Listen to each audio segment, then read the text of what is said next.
lovelies, this is Blossom.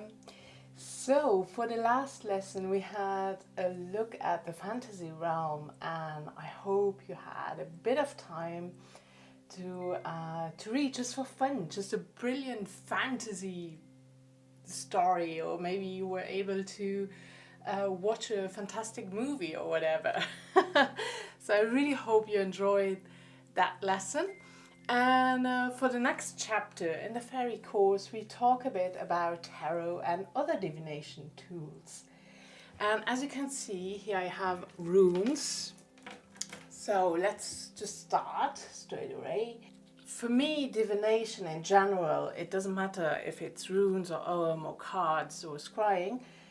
It is such a wonderful tool to connect with the fairy, and it is a good way to communicate with the fae. And for some it might even be easier to communicate with the fairies through with these tools. So let's put a few more in here. As I mentioned already in the written text, I will not go too much in depth with each tool. I just give you a brief overview. As you know, many channels exist and have tons of videos about only tarot or only runes or only the Ogham. Or no, I don't think a channel exists just for Ogham. However, you know, there's so much to say, so let's keep it short and sweet, or as short as possible. So for the runes, just a brief overview. As I said, runes are an ancient form of oracle, but were also used for simple writing. Maybe just, hey, I'm here. Who knows? And the word rune means whisper, secret, or mystery. And the runes can be made of various materials, but are most commonly made of stone. So are mine. And there are various different types of runic alphabets used on runes, with one of the oldest ones being the old Germanic runic alphabet known as the Elder Futhark. And this one contains 24 runes, and I think this one is what people use the most in their fortune telling or in their divination. However, it is historically disputed if runes have ever been used for divination work by the Vikings. So it might have at some point, but you know, there's always that question, because it's a long time. How do we know? And on my homepage I will also give you a list, or a link for a list, if you want to read the runes, if you want to learn to read the runes. And as I mentioned already, I'm no expert when it comes to runes. I have just the basic knowledge of the runes, and that's fine. I'm going into it whenever I have time to focus on a new system. As you might know by now, everything I learn or so, I really need to dive in deep. I'm just not that person who buys an oracle deck or just your basic 101 how to read runes. I really want to dive in there, and that's what I'm gonna do at some point. Now let's go to the next one. Here you can see the Ogham staves and also the cards that I've made for myself. And the Ogham is known to be the Celtic tree alphabet, but you can also use the sigils and the trees for magical purposes. And of course you can create your own Ogham staves. So the Ogham actually has 20 letters, also called the feather. And then we have the 5 additional letters, the 4 feather. And they are divided into 4 groups, the Aigme. And they include 5 letters each. And you know, I could talk a lot about the Ogham actually, but I did a whole series about the Ogham, and you can find that on my channel and also on my homepage if you just want to read it, just in case you are interested to learn about this system. I really love this system. because I have a deep connection with the trees, so it makes sense for me definitely to work with the Ogham. So here you can see charms for charm casting, and I feel that it becomes more popular again, or you know, just an impression.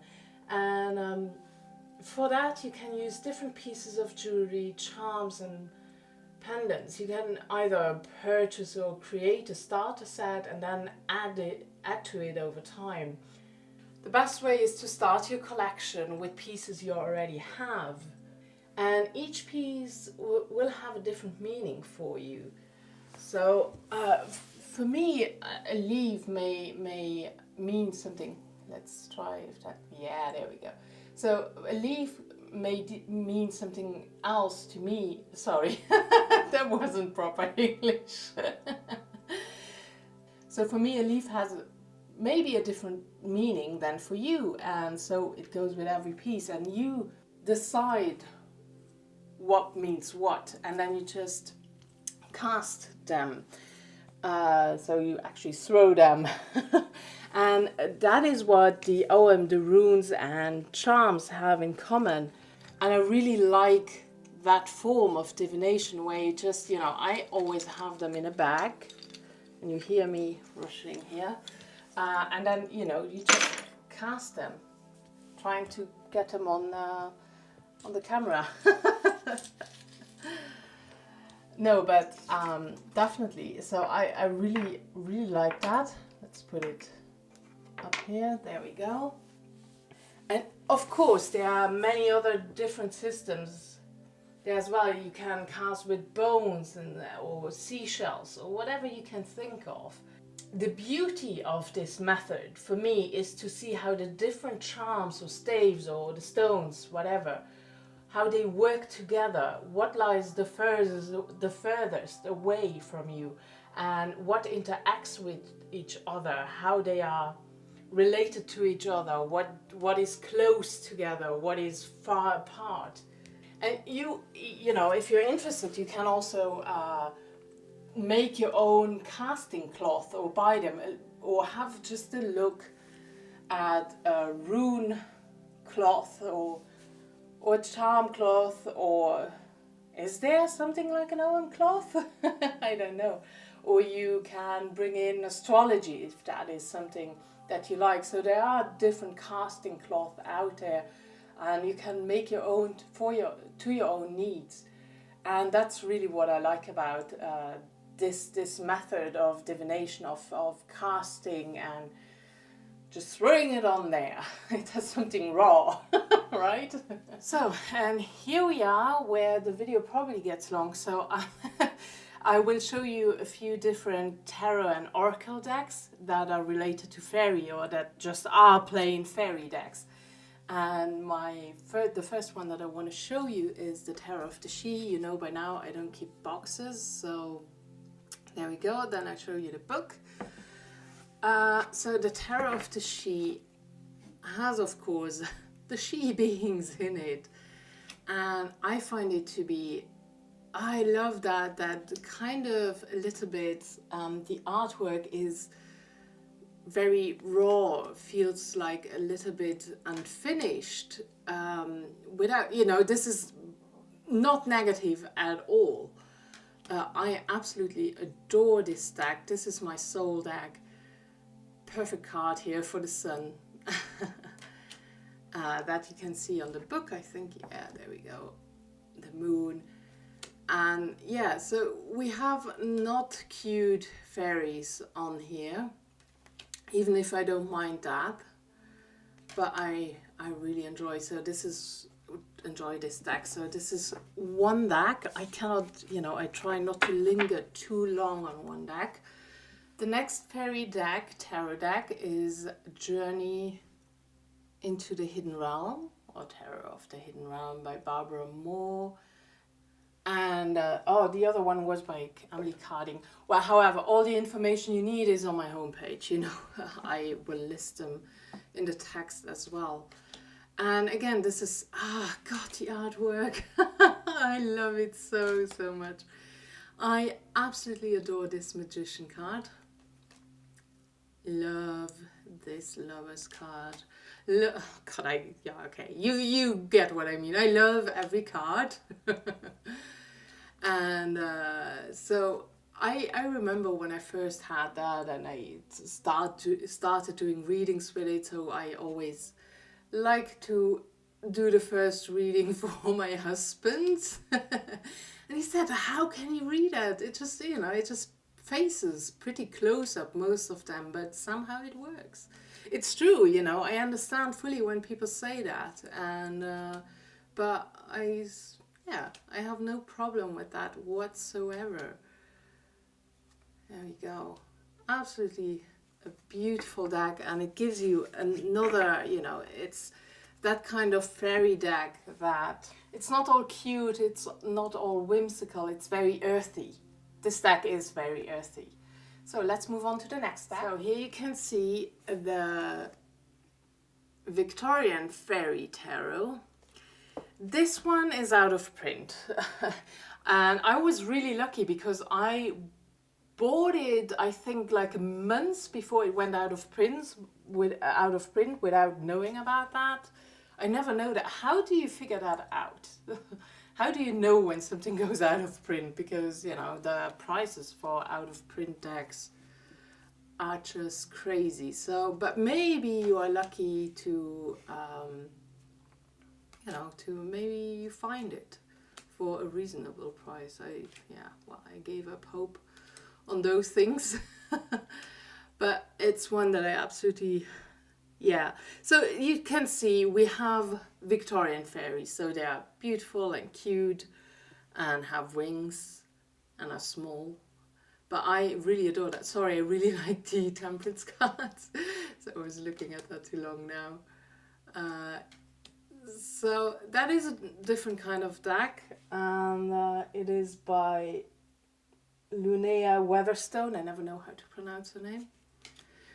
By the way, she brings out another deck. Oh no, I forgot the name. It's something, Forest of Enchantments Tarot? Enchanted Forest Tarot? I will write it down. And I love the look of that one. But it's just coming out next year in fall, I think. So, I forgot to mention, if you want a walkthrough of one of those decks, you can have a look at my tarot playlist. I may have it. I don't have a walkthrough of that one. I didn't make one because of the out of print. I have one of the Tarot of the She. I don't have one of Journey of into the Hidden Realm. So if you want me to make a walkthrough, just let me know. And here we have the Mystic Fairy Tarot by Barbara Moore, and Linda Ravencroft is the artist. So I promise on my homepage I will have always the writer and the artist. Sorry, I just try to go a bit more quickly. So it took me very long before I decided to buy that. That was, 2-3 years. Took me, and then they brought out a borderless version. So this is a new edition. And that's when I finally decided to get it. Sorry for the upside downs. There I decided I would get it. I was always afraid it will be too cute and the readings, will be too cute. But it's really not. I was surprised how blunt it can be at times.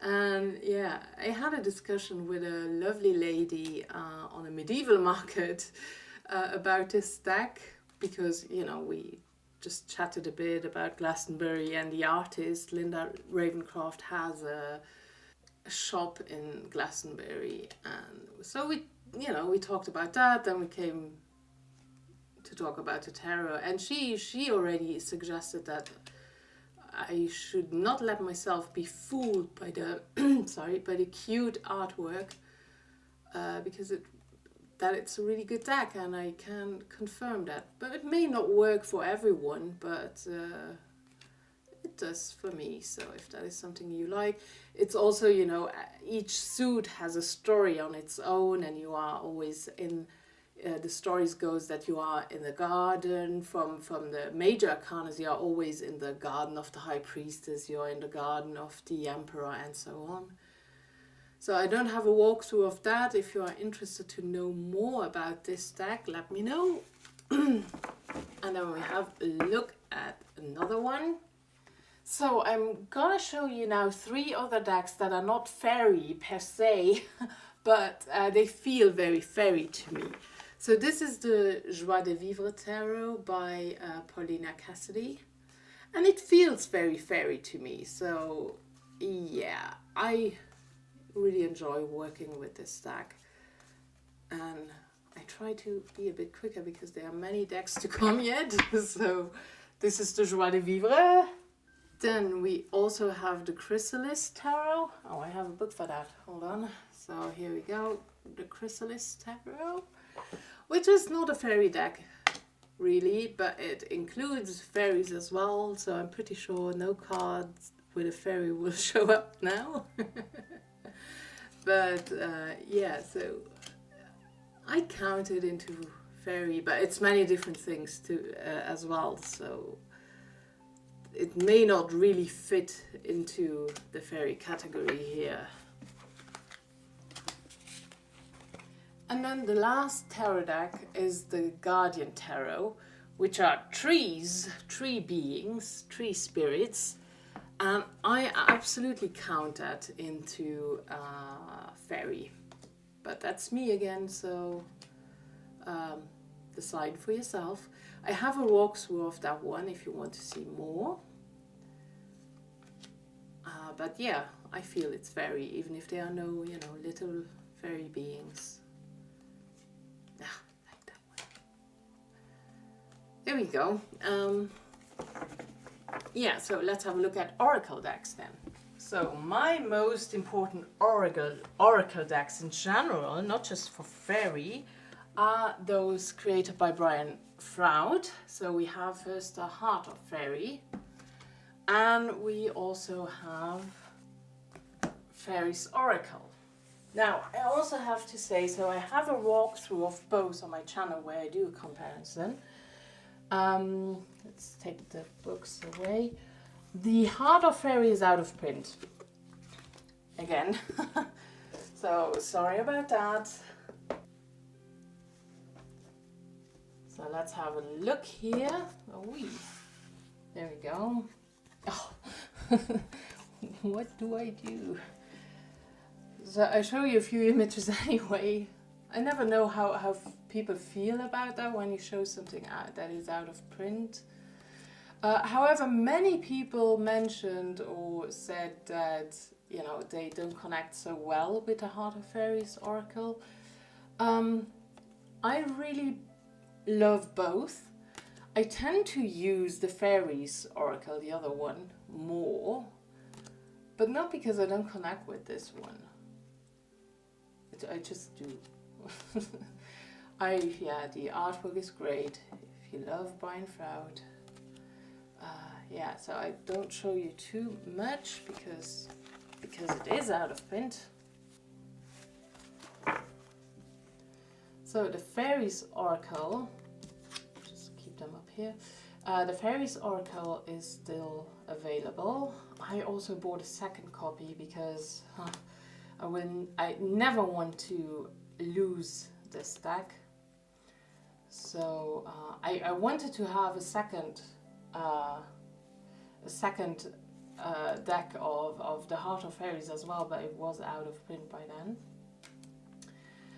Also the companion book for this one is great. It's really, really great. I absolutely love that companion book. But I would, if you are interested in that one, I would probably buy it now. I don't know if it will go out of print, but yeah, I don't know. I don't trust it anymore. So there we go. Then we have the Fairy Enchantments Oracle by Ian Daniels. That is such a wonderful deck.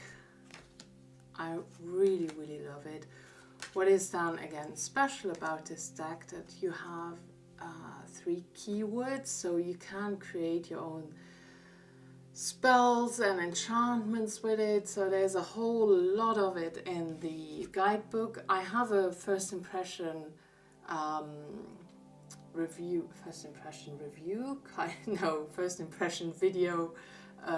about this deck on my homepage, and I also have how you can create a spell with this deck. And yeah, this is a wonderful deck. Also, you know, most cards have, well, the cards do have a tarot correspondence. If you are not really into Oracle, this might, and you prefer tarot, then this could be an Oracle for you to use. There we go. Now comes a bunch of Lucy Cavendish decks. So we have the Fairy Forest here. I can say that this is my favorite. Again, a lot of faces, a lot of close-ups.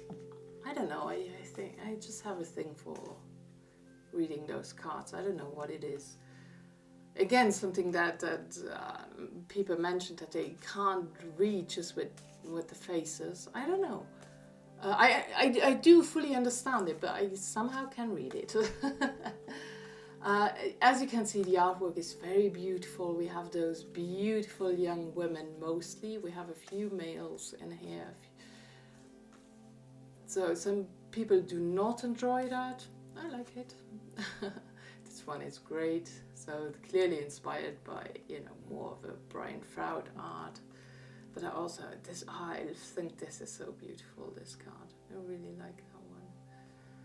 I like them all, obviously. I have a review up on my playlist, sorry, Oracle reviews. Then the next one is the Wild Wisdom of the Fairy Oracle. Again, Lucy Cavendish.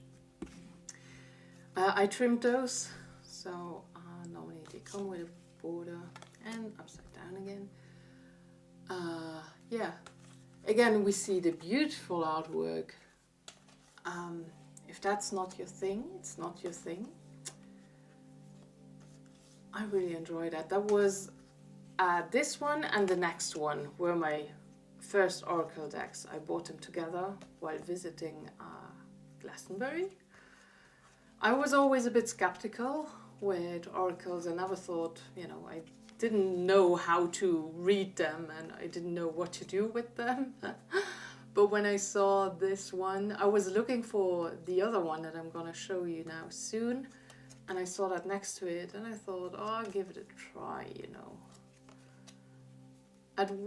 In worst case scenario, you lost a little bit of money, you wasted a bit of money, you know. And I really like it. I've read a lot with this deck at the beginning.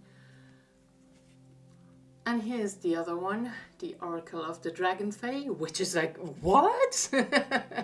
I had, when I first read about it, I've read it in a book of Lucy Cavendish that she has that Oracle of Dragon Fae, and that is like the perfect combination of, you know, fairies and dragons. Perfect. Can't get better than that. So this one was the first I was actually looking for, and yeah, also with that one I've learned a lot how you actually read Oracle. I think for me the problem was that there was not really, as with many people, that there is not really a structure, and it's so free flowing everywhere. But by now I absolutely love oracles. Yeah, so have a look at a few more. This is also the back. Wow, there we go. It's also the back. So this confuses me sometimes because it's also the back. Yeah, so not too many. One more. So the next one would be the Oracle of the Mermaids. I know it doesn't say fairy, but mermaids clearly belong to the world of fairy for me. Also a Lucy Cavendish deck, sorry I was irritated now. And I find this one very, very powerful, but some have a problem with this card. I've heard it a few times. I also, you know, had it in my comments. You know, because here it is a white woman. I think that is not meant as racist. It's just pre-existing artwork, so that can then become a problem. With which, you know, Lucy Cavendish decks are always pre-existing artwork. So if that is in general a problem for you, then yeah, well, that's absolutely okay. You know, we all have our personal preferences. Yeah, but I think this deck is such a powerful. I find the readings very powerful. I really like to use this deck for my Find Your Epic spread, weirdly enough. I think this really works great. I really like to use it for that. Again, beautiful artwork, right? I have a walkthrough of that one too, and those were all my decks so far. No, I forgot a tarot deck, but it's too late for that now. I would still want to show you the Shadowscape Tarot, but it's too late. We were already at Oracles. So then the dowsing tools. So we talked, oh sorry, clumsy. We talked already about dowsing tools and also with the exercises. So in case you missed that, just go back to the lesson about dowsing. Then you can find out about that a little bit more. Yes, by the way, sorry, something disappeared just here, right? I just thought about it. For the tarot and oracle part, I also have on my homepage 2 tarot spreads or oracle spreads that you can use. I will not show them to you now because the video is getting too long already how it is. And this is one based on the fairy star as the symbol.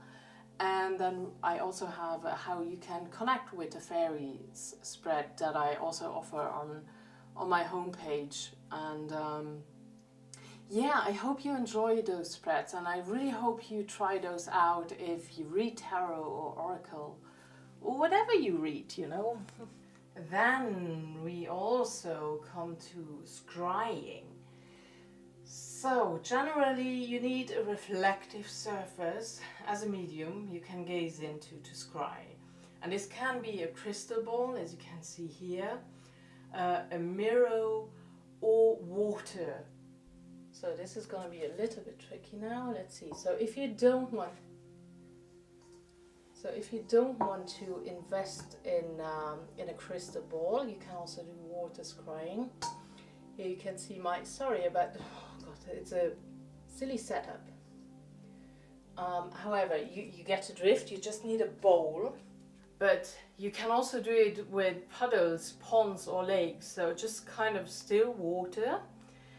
And often it is suggested to have a dark bowl. However, I like the very shiny thing, as you saw, so I prefer that.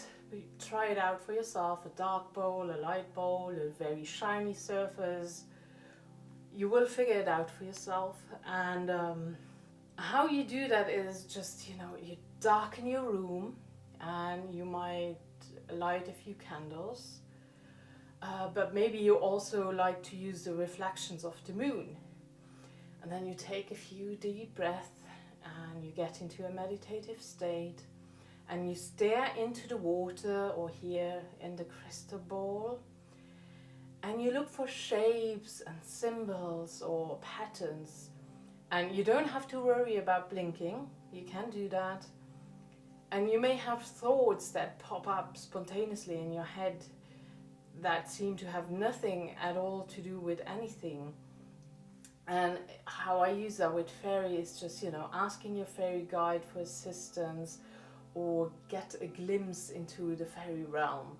And I would definitely start with water scrying before you go and purchase a crystal ball. Often there again, people prefer, many people, as far as I saw now, prefer a darker surface. So, you know, maybe this is something you would prefer. I really like the clear stuff. And then you can do that scrying with clouds or smoke or fire, you know, a flame. And the process will always be the same, and you can find videos about how to scry, but it is actually always the same process. Again, I write it down for you in the lesson. And then other things like nature. So I will talk about that in the written lesson a little bit more. You know, like looking for omens in how the wind, from where the wind comes, or listening to whispers in the wind, or listening to running water. But again, we talk about that more in the lesson a little bit, just a little bit. So, and for your fairy homework, I just suggest to you that you try the spreads, and maybe you want to explore another divination system that you are not familiar with yet. So scrying is obviously the cheapest one if you do water scrying. And that's it for this lesson. And wow, we are at number 15. So the next lesson is the last one. So it was quite a journey already. So I'm really looking forward to the next video, which will be the last one for now. For now, I don't say there's never going to be another fairy video, but you know, we will see then. So thank you so much for watching. I really appreciate it. I wish you a wonderful day. Much love to you and many blessings, and bye bye.